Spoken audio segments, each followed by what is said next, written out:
பொன் பசுமை தொலைக்காட்சி நேயர்களுக்கு வணக்கம்.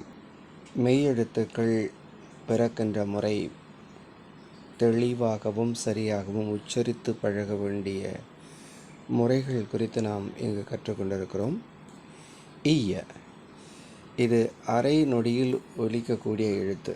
அரை நொடி என்று சொல்லலாம், அல்லது யகர மெய்யானது அரை மாத்திரை அளவில் ஒலிக்கக்கூடியது அப்படின்னு உணர்ந்துக்கலாம். இது இடையினமை எழுத்தாகும் அப்படின்னு பார்க்குறோம். சரி, இது எவ்வாறு பிறக்கிறது என்று பார்க்கிற போது, நாவினுடைய அடிப்பகுதியானது மேல் வாயின் அடியினை பொருந்துவதால் ஒலி தோன்றும். ஒலி என்று சொல்லலாம். யகர ஒற்று என்றும் இதனை சொல்லலாம். சேயோன் செந்தமிழ் மன்றத்தின் வழியாக இந்த காணொளிகளை நாம் இங்கு தந்து கொண்டிருக்கிறோம். நம்முடைய தலையாய நோக்கமானது நல்ல தமிழை இளைய நெஞ்சங்களில் பதிய செய்ய வேண்டும் என்பதாக இருக்கிறது.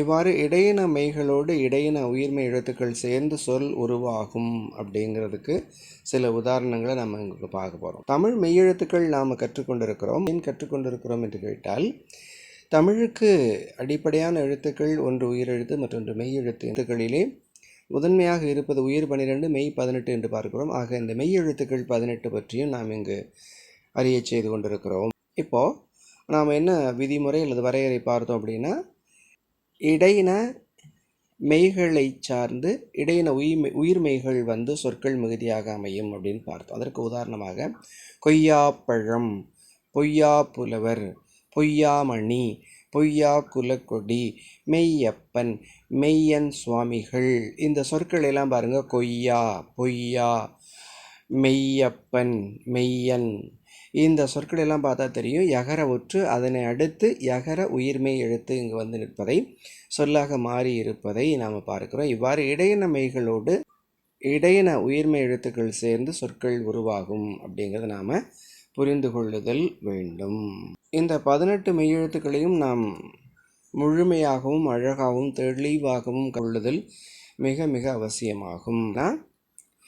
தமிழன் என்போம் தலை நிமிர்ந்து வாழ்வோம் என்பதற்கு நமக்கு மொழி முதன்மை என்று பார்க்கிறோம். அதே போல் இந்த இடையின யகர மெய் எழுத்துகள் பிற இடையின உயிர்மெய் எழுத்துக்களுடன் சேர்ந்து சொற்கள் உருவாகுவதை நம்ம பார்க்க முடியும். இடையின யகர மெய் எழுத்துகள் பிற இடையின உயிர்மெய் எழுத்துக்களுடன் சேர்ந்து சொற்கள் உருவாவதை நம்ம பார்க்க முடியும். குறிப்பாக பாரதியார், யாவர், யார், யாருக்கு, யவனர், யான், யாம், யாங்கள், ஐயன், ஐயப்பன், அயனம் என்கிற சொற்களை நாம் இங்கு பார்க்கிறோம். ஆக இடையின யகர மெய் எழுத்துகள் பிற இடையின மெய் எழுத்துக்களோடும் உயிர்மெய் எழுத்துக்களோடும் சேர்ந்து சொற்கள் உருவாகுது. அப்படி தமிழ் எப்படியாக இருக்கிறது என்று பார்க்கிற போது, இந்த யகர மெய் எழுத்தானது அல்லது யகர ஒற்றெழுத்தானது இங்கு 11வது எழுத்தாக இருப்பதாக நாம் காண முடிகிறது. 11வது எழுத்தாக மெய்யெழுத்து வரிசையிலே வருகிறது. ஆக யகரம் என்பது இடையினம், யகரத்தை அடுத்து யகர உயிர்மெய்யும், யகர மெய்யை அடுத்து யகர உயிர்மெய் எழுத்துக்கள் மட்டுமின்றி பிற இடையின மெல்லின எழுத்துக்களும் சொல்லாக மாறும் என்பதை நாம் இங்கு கண்டோம். ஆக இவ்வாறு யகரம் சொல் வகையிலே வந்தமைந்து சொல் அமைவுக்கு எவ்வாறு யகர ஒற்றானது யகர உயிர்மெய்யானது எவ்வாறு சொற்களிலே பயின்று வருகிறது என்பதை இங்கு நாம் கண்டோம்.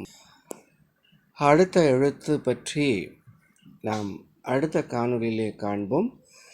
நேயர்களுக்கு ஒரு அன்பான வேண்டுகோள், நமது காணொளிகளை அறியுங்கள் காண்பதோடு நின்று விடாமல் நம்முடைய உறவினர்கள், நண்பர்கள், புலம்பெயர்ந்த தமிழர்கள், அயல் நாடுகளில் வாழக்கூடிய அன்பர்கள் போன்றோர்களுக்கு நம்முடைய காணொளிகளை அனுப்பி வைத்து அனுதினமும் கண்டு அன்னை தமிழை கற்பதற்கு ஒரு நல்ல வாய்ப்பை உருவாக்கி தாருங்கள் என்று கேட்டுக்கொள்கிறோம். மீண்டும் அடுத்த காணொளியிலே சந்திப்போம். நன்றி, வணக்கம்.